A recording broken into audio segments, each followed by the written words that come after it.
Рассмотрено 270 законопроектов, инициатив Федерального собрания Российской Федерации, правительства России, Законодательного собрания Федерации, из которых поддержано 251 предложение. Подведение итогов депутатской деятельности перед предстоящими каникулами. В парламенте сегодня прошло закрытие весенней сессии.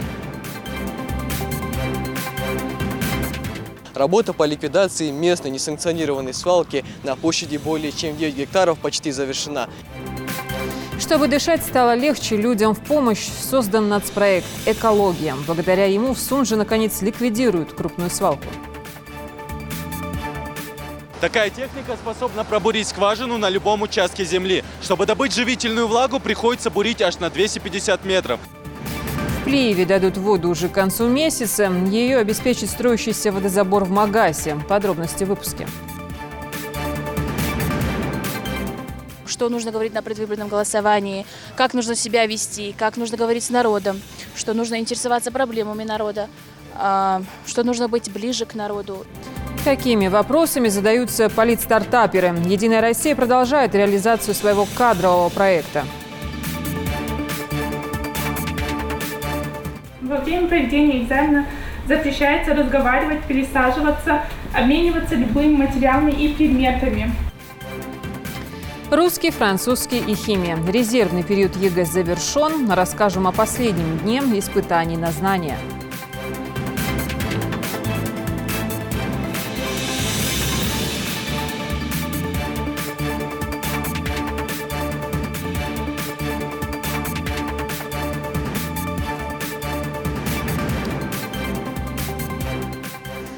Добрый вечер, это новости 24. В Народном собрании Ингушетии завершилась весенняя сессия. Перед тем, как уйти на каникулы, депутаты подвели итоги работы. Были обозначены приоритетные направления деятельности за прошедший период. Жаридат Халухоева расскажет подробно. Начиная итоговое заседание весенней сессии, перед депутатами и собравшимися выступает спикер парламента Магомед Яндиев. В своем докладе он рассказывает о проделанной созывом работе. Проведено 9 заседаний, 22 совета, принято 27 законопроектов, проведены публичные слушания по самым наболевшим вопросам. Рассмотрено 270 законопроектов, инициатив Федерального собрания Российской Федерации, правительства России, Законодательного собрания Федерации, из которых поддержано 251 предложение. Проведена соответствующая работа над законодательным обеспечением реализации посланий президента Российской Федерации и главы Республики Ингушетия. Также проведено 70 заседаний комитетов парламента, из них 17 расширенных заседаний по различным актуальным для жителей Республики Ингушетия вопросам. Говоря об итогах парламентской сессии, спикер парламента отметил работу над региональным бюджетом. В главном финансовом документе республики предусмотрены серьезные средства, в том числе для реализации майских указов президента страны. В их использовании, как отметил Яндиев, важно, чтобы люди видели и знали, как и куда расходуются выделенные деньги. Считаю необходимым обозначить приоритетные направления депутатской деятельности. Это проведение регионального законодательства в соответствии с федеральным, решение социальных вопросов, представление льгот предпринимателям, которых реализуются интересные, важные для республики проекты, в том числе и инвестиционные. Изменения коснулись практически всех сфер общественной деятельности. В соответствующем законопроекте депутатами установлен новый механизм обеспечения реализации активного избирательного права для граждан при проведении выборов в Народное собрание. Согласно документу, голосовать жители могут по месту своего нахождения. Не менее важное постановление, но уже в документе о муниципальных выборах приняли сегодня парламентарии. В единый день голосования 8 сентября депутаты выберут и нового главу Ингушетии. Сегодня можно сказать однозначно, что население республики, все граждане Российской Федерации, проживающие на территории Республики Ингушетия, готовы к проведению выборов любого уровня, потому что мы уже 26 лет республики, мы знаем, что такое выборы, вот, и поэтому нет никаких сомнений, что и муниципальные выборы, и выборы главы республики пройдут в соответствии с законом. Мы, по крайней мере, уверены в том, что наше население к этому готово, и опыт наш показывает то, что, несмотря ни на что, мы умеем проводить выборы. Всего на повестке дня 11 вопросов. Это и закон об образовании, о нематериальном культурном наследии и использовании лесов для охотничьей деятельности. Все инициативы были приняты парламентариями единогласно, в том числе проект закона о подтверждении дополнительных соглашений, заключенных правительством республики с Министерством финансов России в 2015-2017 годах, о предоставлении Ингушетии из федерального бюджета кредита для частичного покрытия дефицита местных средств. Доклад об их исполнении за прошедший год, а также новые инициативы зачитал исполняющий обязанности министра финансов Ингушетии Багаудин Халухаев. Согласно вышеуказанного закона, законопроект также направлен в контрольно-счетную палату республики для проведения внешней проверки бюджетной отчетности главных администраторов бюджетных средств и подготовки заключения. На момент проведения сегодняшних слушаний получено заключение контрольно-счетной палаты. Все замечания и предложения контрольно-счетной палаты изучены всеми заинтересованными сторонами. Правительством Республики Ингушетия даны соответствующие указания о недопустимости допущения подобных нарушений впредь. Основной акцент контрольно-счетной палаты сделан на необходимость своевременного приведения в соответствии с бюджетными назначениями объемов финансирования, предусматриваемых государственными программами республики, а также на усиление контроля за достоверностью сведений, предоставляемых министерствами и ведомствами бюджетной отчетности. 29 голосов «за» сегодня были высказаны депутатами для рассмотрения в предстоящую осеннюю сессию вопроса о государственном гербе Ингушетии. В проекте уже предоставлены десятки документов, часть из которых была принята в первом чтении. Они включают в себя узаконивание использования национального герба в государственных кабинетах или других местах. Речь не шла об изменении самого герба. Года 2-3 назад, 2-3 года назад, депутаты, которые были на 5-м созыве, помнят, сколько предложений поступало по изменению гимна, по изменению флага, знака на флаге, герба. Много предложений поступало. Мы в категорической форме сказали нет, потому что это утвержденные наши, значит, герб, флаг, атрибуты государственные, их нельзя трогать каждый раз, кому захотелось там изменить что-то. Бесполезно. Речь шла о том, что где можно будет использовать вот эти вот этот герб. Речь не шла о том, чтобы изменить сам герб, форму его, ни в коем случае. Где вы будете на встречах, там, допустим, до конца нашей сессии, разъясните людям, что мы хотели сделать.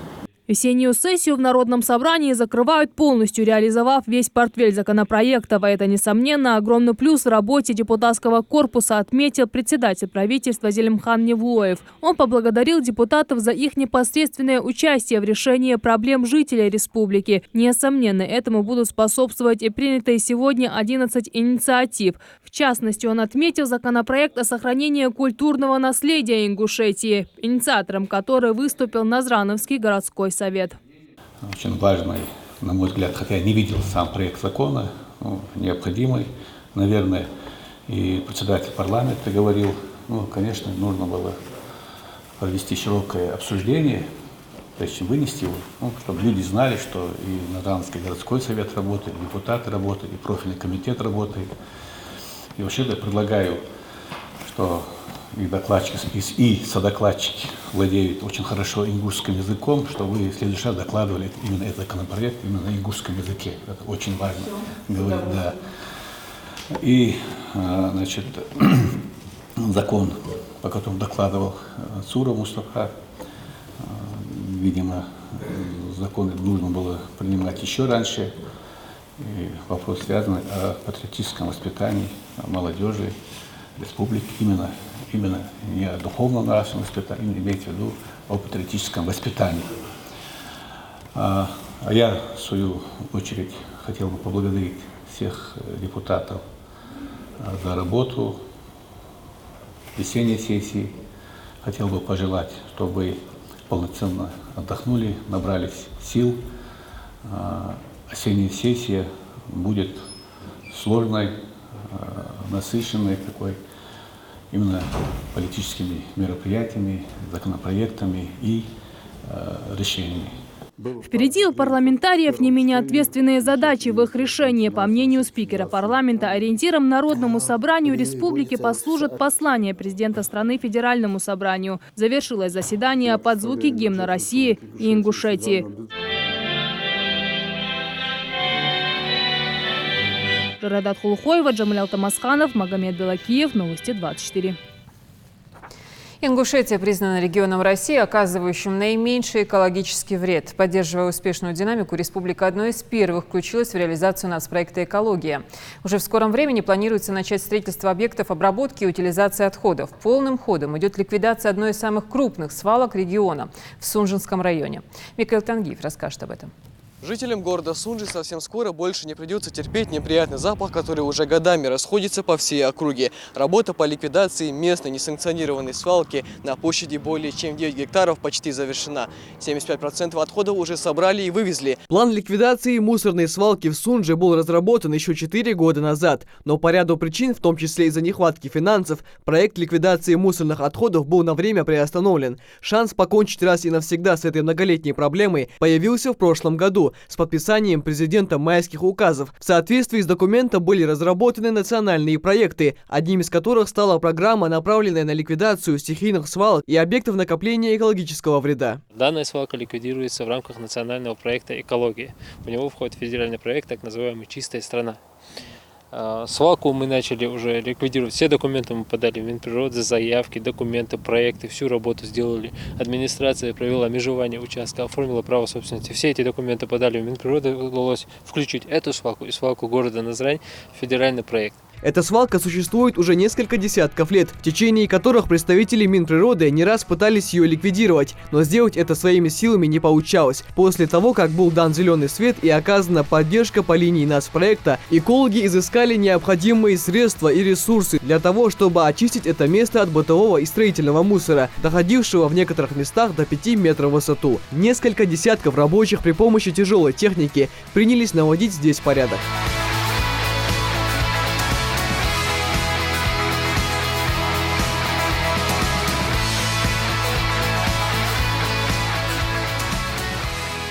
Администрация Сунжинского района совместно с Министерством природных ресурсов и экологии Ингушетии начали работу по очистке этого места. При этом проводили разъяснительную работу с населением. В мечети обращаемся к имамам с просьбой обратиться к населению, что у нас есть другой полигон, выделенный специально под свалку мусора. Организовали здесь, значит, охрану. Ребята, занимаются, чтобы не возили или не сваливали там, где куда-то не положено. Значит, его возят на эту свалку. То есть проводят те мероприятия, которые считаем правильными и необходимыми. Непередаваемый запах, разносимый ветром на несколько километров, антисанитария и прямой урон, наносимый природе. Все эти побочные явления стихийной утилизации отходов будут ликвидированы. На сегодняшний день вывезли уже более 300 тысяч кубов бытового и строительного мусора. И работа в этом направлении продолжается. Работа как заключается? Не только вывоз отходов, который мы осуществляем на действующей полигонной экосистеме. Помимо этого мы планируем провести вертикальную планировку участка. Мы планируем завести грунт, многолетние травы, посадить. Два этапа рекультивации будет: и технический, и биологический. Биологический это уже завершится, когда будут посажены травы, и будет дальше наблюдение за этим участком, как все произрастает, как все это происходит. Приоритетными задачами национального проекта «Экология» является решение первостепенных проблем загрязнения природных ресурсов, неэффективности утилизации мусора, негативного техногенного влияния на окружающую среду. По программе нацпроекта планируют провести еще ряд различных работ. Уже начата ликвидация несанкционированной свалки в городе Назрань площадью в 10 гектаров, и на очереди еще несколько территорий. Помимо этого мы планируем в 2020 году провести рекультивацию свалки в городе Малгобек, вся необходимая работа с нашей стороны уже практически выполнена для того, чтобы включить эту свалку в наши планы. А в национальный проект ликвидация этой свалки уже включена. То есть, и помимо этого, в 2021 году мы планируем ликвидировать свалку в городе Карабулак. Тоже 15 гектаров, большая свалка. В итоге выполнение всех мероприятий позволит восстановить земельные участки на площади 52,7 гектаров. Следует отметить, что Ингушетия – один из первых регионов, где уже приступили к реализации нацпроектов. Сфера экологии приоритетна. Здесь работают над улучшением экологической обстановки в стране и качества жизни граждан. Но, как отмечают экологи, всем нам необходимо запомнить одну простую истину. Чисто не там, где убирают, а там, где не сорят. Михаил Тангиев, Адам Далаков, Новости 24.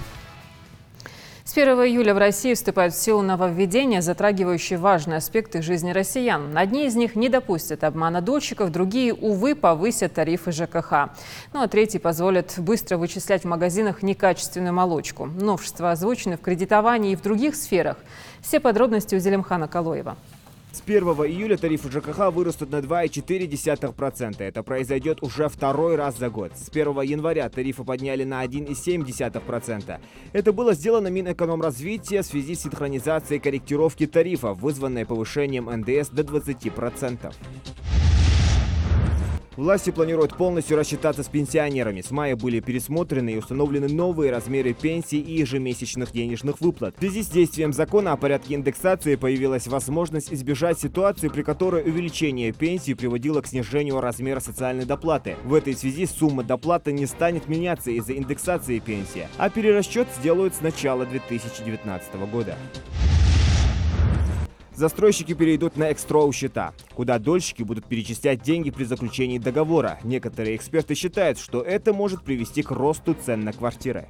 Уплаченные за квартиру деньги сейчас хранятся на так называемом экстроу счете.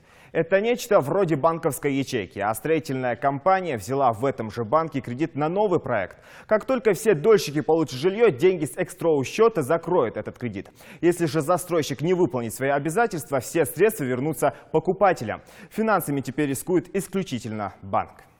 С 1 июля прежняя система долевого строительства уходит в прошлое, но в отличие от обычных дольщиков, банкиры куда тщательнее будут оценивать потенциальные риски. А значит, выдача кредита может затянуться или в нем вообще могут отказать. Этой теме была посвящена одна из дискуссий на съезде Российского союза промышленников и предпринимателей 14 марта. Но вот не рвутся банки кредитовать застройщиков. Заставить их, наверное, не очень просто. Может быть, как-то все-таки банки еще раз, не знаю, уговорить, попросить, стимулировать, чтобы они рассмотрение проектного финансирования делали более заинтересованно, и, простите, может быть, еще более смело. Я уже много раз говорил, а вы это прекрасно понимаете, мы не можем делать это за счет граждан. А получается, что вот эти обманутые дольщики, это кто такие? Это те, за счет кого строилась и отчасти социальная инфраструктура, и дома вводились. Потому что деньги-то от них получали, а им ничего в конечном счете не давали. Но мы не можем больше дальше продолжать такую практику.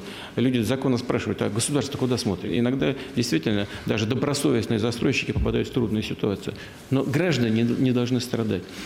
Да, эти риски теперь в значительной степени предложено переложить на банки. И, конечно, банки-то не возрадовались этому.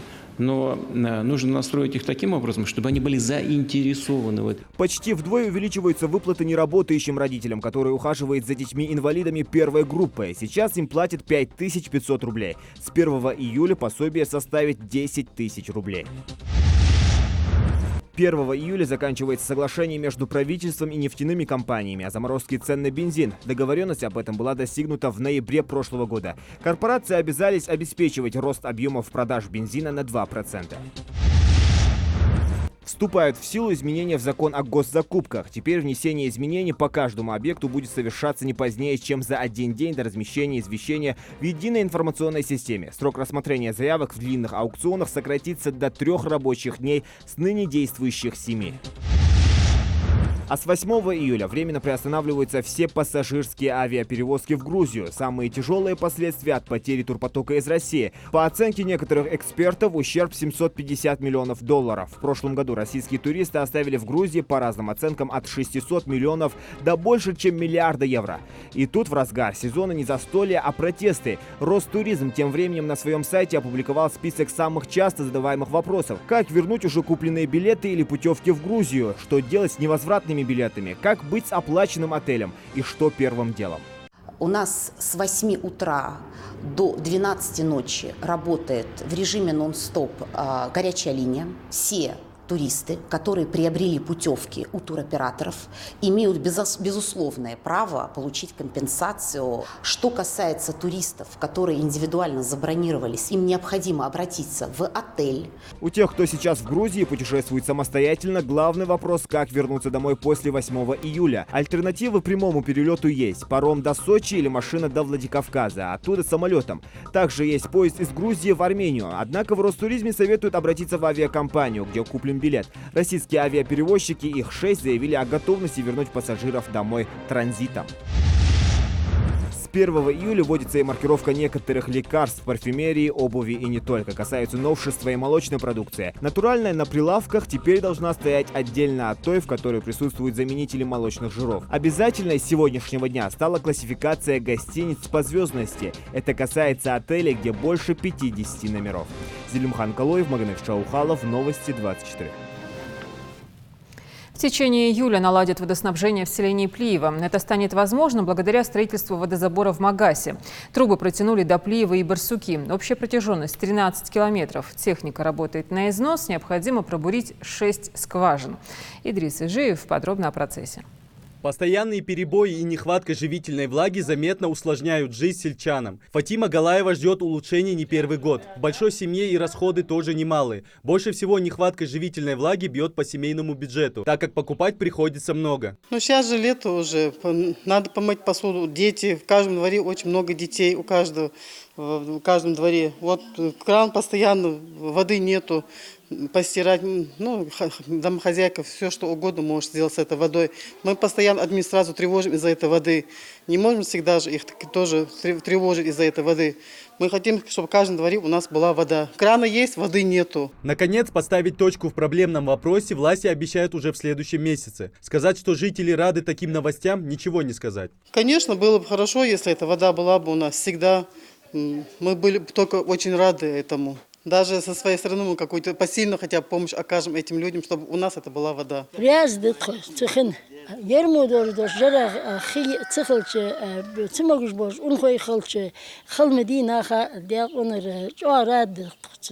Свыше 10 единиц тяжелой техники и 20 рабочих трудятся без выходных на территории водозабора в Магасе, чтобы уложиться в график. Работа сложная и требует ювелирной точности. Чтобы добыть воду, для начала нужно пробурить скважину. Для обеспечения водой все проблемные населенные пункты требуется 6 скважин. Бурить требуется глубоко, техника работает на износ, а рабочие не могут позволить себе отвлечься ни на минуту. Такая техника способна пробурить скважину на любом участке земли. Чтобы добыть живительную влагу, приходится бурить аж на 250 метров. Благо, большая часть работы уже выполнена. Работы здесь начались почти 2 месяца назад. За это время уже пробурено 4 скважины, и это далеко не все. От водозабора до сел Плиева и Барсуки протянули новый водопровод длиной 13 километров. Осталось возвести насосную станцию. Объект строится, тут будет насос стоять, на Плиев будет гонять воду. Перекачивающий насос тут. Но постройка уже находится на этапе, уже к концу, приближаемся к концу. 2-3 дня закончим, а насчет, когда воду там пустят, это неделя, там может 10 дней. Работу по строительству и бурению скважин взял на себя благотворительный фонд «Память». Средства выделены компанией «Роснефть». А в Ингуш-регион водоканале позаботится, чтобы до жителей доходила чистая и качественная вода. Насосная станция, насос, мощный насос. На Плиева, Барсуки, Газюр, Тридадылдыш. Основном акцентеры Плиева, где больницы, мотигицик, новостройка. Так, цеги Тридадылдыш, дукан, денсаден, цехин, сани проблемы уже с Плиева. Поэтому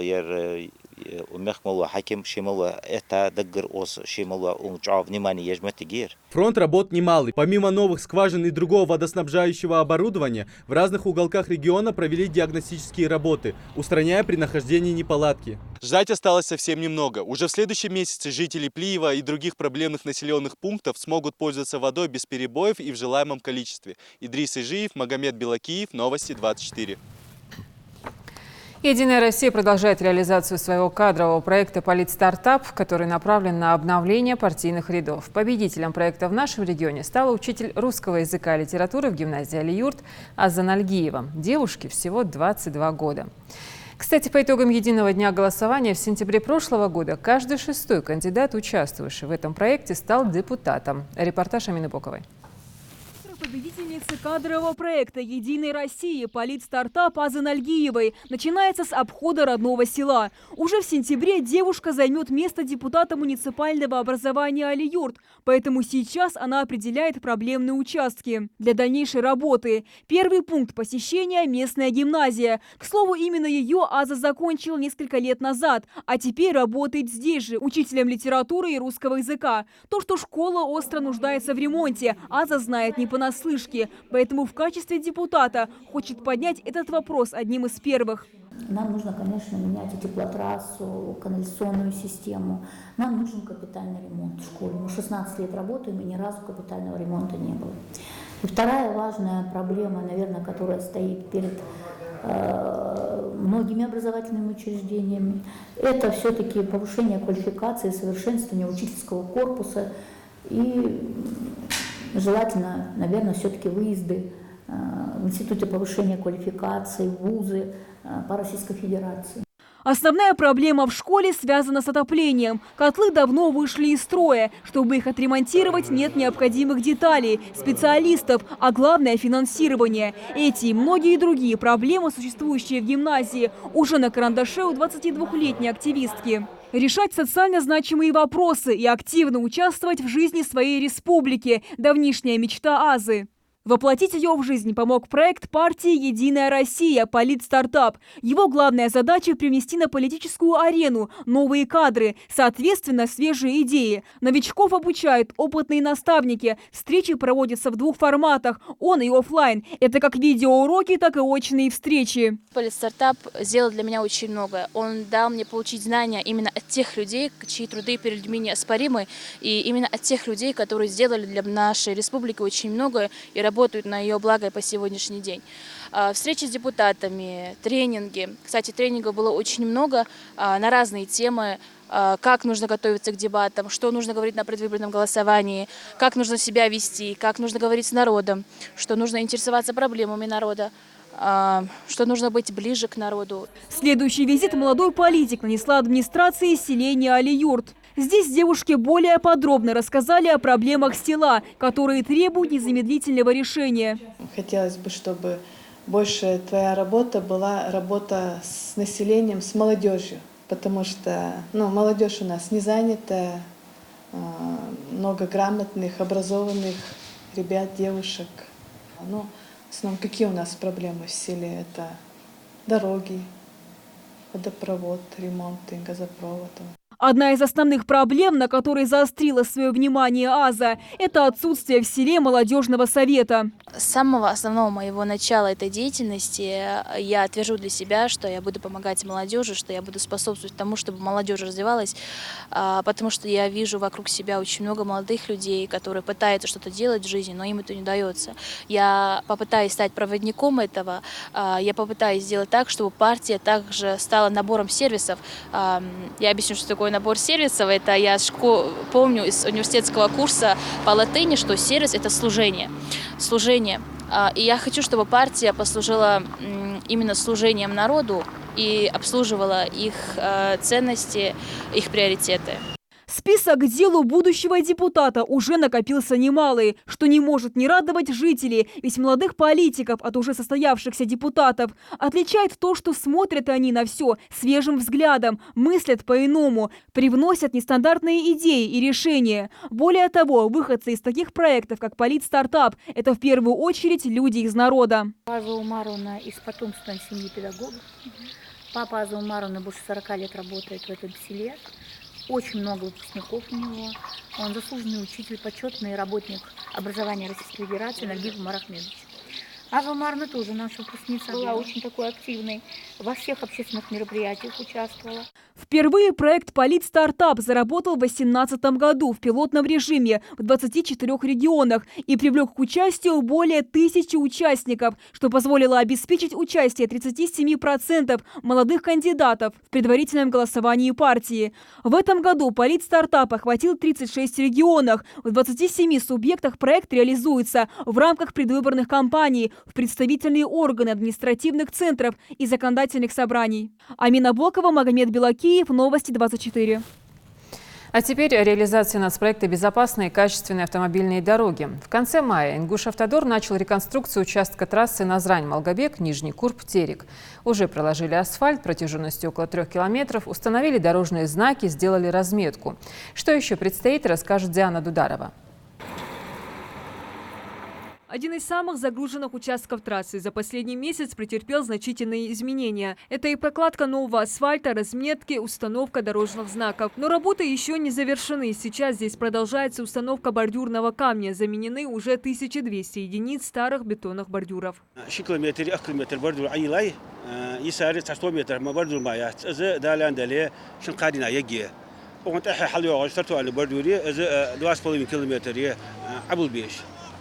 бордюры бетонные, качественные. Бетон щикал, закон оставания, бог хабиш бы. Погодные положения такие ответы, да, го, кигер будет, ай лишь бештись, юхля усма, сбанти, из воздержаться дидеш, го, да, го, капарми мёч амдат, материал шорти, бордюр шорти, бетон шорти.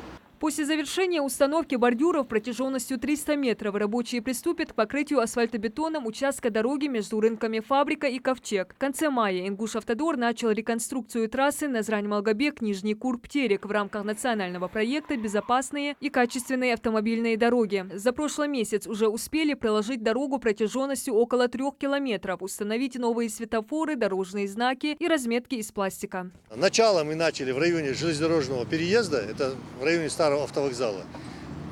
Дошли до, как говорится, старой пожарки, ну вот мимо 2 рынков и туда в сторону Гуазот-Кашмыш, не доходя вот этого моста. В общем, для автомобилистов создаются все условия, чтобы облегчить их передвижение на транспортных средствах. Сами водители изменениями в этом районе вполне довольны и надеются, что расширение проезжей части значительно позволит разгрузить дорожное движение. Ведь именно здесь всегда наблюдается большое скопление машин, особенно в праздничные дни.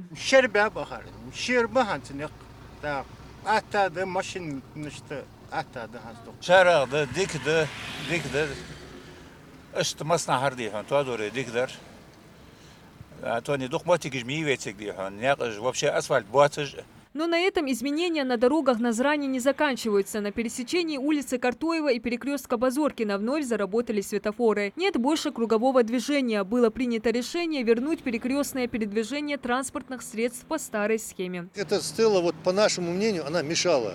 Сам по себе перекресток не очень такой большой. И установка или вот то, что стояла стела, она мешала участникам дорожного движения, то есть видимости не было нормальной. Вот сейчас вы посмотрите, все-таки там установлен светофор, новые колонки там. Единственное, надо выполнять правила дорожного движения. В ближайшее время, я думаю, доработаем там. Мы установили там знаки, сделаем разметку, просто все это дело времени. То есть... С мнением специалистов согласны и многие водители. Признаются, что стела в виде шара загораживала передний фон и портила видимость. Ну, если светофор, конечно, постоянно, стабильно, то болбешь, холи, без перебоя, без боя, нормально, нормально. Дикая, да, ты издалека едешь, уже знаешь, с расчетом, зеленый юаги хади, по времени, хажи, дадя хуалха. Куда ты останавливаешься уже.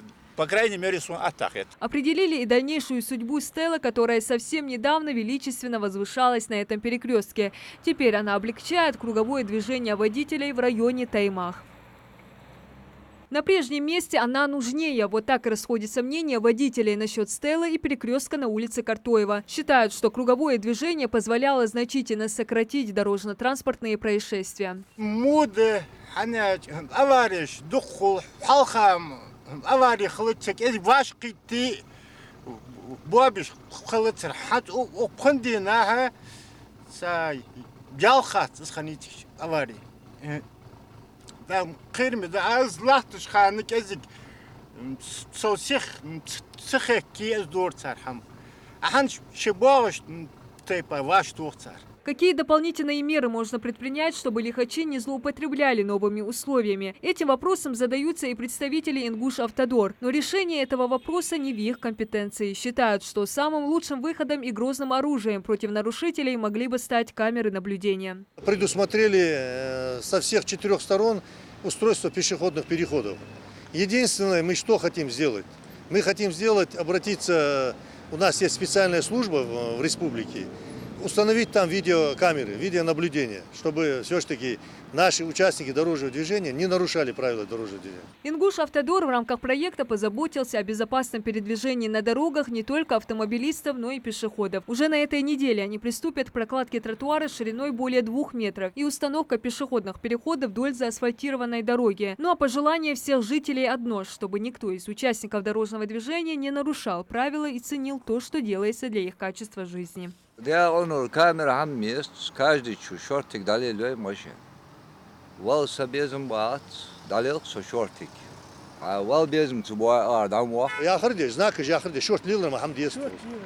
Шорт лилер махамдиестус. И дал хакла хамдиестус. Что-то выдумывать идешь хамдатус. Хай полоса от шортик, хай скоростной режим соблюдать лишь. Светофору я хардиш. Шортик давах выезж махамдатус. Ну а пока делается все, чтобы автомобилисты могли с удовольствием рассекать по дороге Назрань-Малгобек, Нижний Курб, Терек. Также в рамках проекта на этом участке был заменен ветхий водопровод. По словам рабочих, чтобы завершить работы на трассе, остались небольшие штрихи. А вот реконструкцию других автодорог в рамках нацпроекта Ингуш-Автодор завершит до конца августа. Диана Дударова, Султан Булгучев, Новости 24. Сегодня в России отмечается День ветеранов боевых действий. Это день памяти всех, кто воевал за Россию. Помним и чтим ветеранов Великой Отечественной войны, которых с каждым годом становится все меньше. Но в нашей стране остается множество и других ветеранов, рисковавших своими жизнями и здоровьем в интересах Родины уже после Великой Победы. Эта дата также является поводом поздравить с Днем ветеранов боевых действий не только военных, но и сотрудников МВД, ФСБ, а также прочих участников боевых действий, не являющихся военнослужащими. Резервные дни ЕГЭ официально завершены. Сегодня был последний экзаменационный день основной волны. Свои знания проверили выпускники прошлых лет, желающие улучшить результаты, окончившие школу в 2019-м, но не сдавшие госэкзамен по уважительной причине. Серьезных нарушений в резервный период не выявлено, заявили в Рособорнадзоре. Как проходили сегодня экзамены, расскажет Мака Дударова. Каждый из этих выпускников уже проходил процедуру проверки перед единым госэкзаменом. Последовательность понятна. Прошел через металлоискатель, показал паспорт, взглянул в камеру и направился в аудиторию. С собой только документ, ручка и, самое главное, знания, подкопленные за годы учебы. Среди экзаменуемых и Саварбек Гапархоев. Чтобы поступить на желанный факультет, ему необходимо сдать экзамены по русскому языку и обществознанию. Оба предмета были поставлены в один день. В прошлый раз Саварбек сдал обществознание, а сегодня уже в резервном порядке русский язык. Готовился основательно. На юридический факультет, университет правосудия. Очень радуюсь, что у нас есть такая возможность. Помимо русского языка, сегодня также сдают химию и французский язык. Заявлено 112 учащихся. Перед началом экзамена организатор объясняет правила, показывает, как необходимо вписывать ответы и решения, а также как необходимо вести себя в аудитории. Во время проведения экзамена запрещается разговаривать, пересаживаться, обмениваться любыми материалами и предметами. Строгий запрет на телефоны и шпаргалки некоторых до сих пор оставляют равнодушными. Абитуриенты готовы идти на свой страх и риск. Но подобные нарушения, как правило, выявляют, а последствия приносят еще больше хлопот. Баллы аннулируют. Экзаменуемому придется покинуть пункт сдачи экзамена. Следующая попытка будет только осенью. Конечно, если сравнивать с прошлым годом и с теми годами, нарушений, конечно, меньше, но они есть. Конечно, результаты детей аннулируются решением Государственной экзаменационной комиссии. За нарушения какие? Например, пронос телефонов, наличие шпаргалок, то есть тех предметов, которые порядком запрещены. Это все те средства, которые участник не должен иметь на экзамене. ЕГЭ – это только первый этап, после которого надо готовиться к поступлению. Каждый переживает за количество баллов. Непоступление в вуз – это, конечно, не смертельно и обратимо, но придется потерять год, а после отправиться на пересдачу, добрать заветные баллы и приблизиться к цели. Будущая профессия легко не дается. Макка Дударова, Магомед Даскиев, Новости 24. Ингушский спортсмен Микаил Картоев занял первое место в турнире по профессиональному карате-удо «Кубок Евразии». Он проходил в Краснодарском крае с 26 по 30 июня. В соревнованиях приняли участие более 100 борцов из 8 стран Евразийского континента, где и отличился наш спортсмен в весовой категории 60 килограммов. С первых секунд боя чувствовалось превосходство оппонента в черном шлеме представителя Дагестана. Картоев тщательно оценивал возможности своего противника. Предугадав все действия и возможную атаку, ингушский спортсмен пустил в ход тяжелую артиллерию, технику, как в стойке, так и в борьбе, что дало ему право на окончательную победу. Всего Микаил Картоев провел 2 схватки, третья была отменена. Противник Микаила, борец из Татарстана, отказался от боя. Соперник еще дагестанец Хорсусан, борьба Дикбор Камалдович. Третий соперник Башкир Вор, Зарви Алцерсус на бой. По борьбе Джоа Борич. Называется только стойка Алцерса. А вообще заниматься что для дел? Я готовить это почти чемпионата готовить это чанулся. Тренер я лорско что готовить дела сановаништен. Что подготовки раз. А сдал Андали в Дагестане это санованиш. Лишь через 2 месяца. Следите за новостями на канале Ингушетия и до встречи в эфире.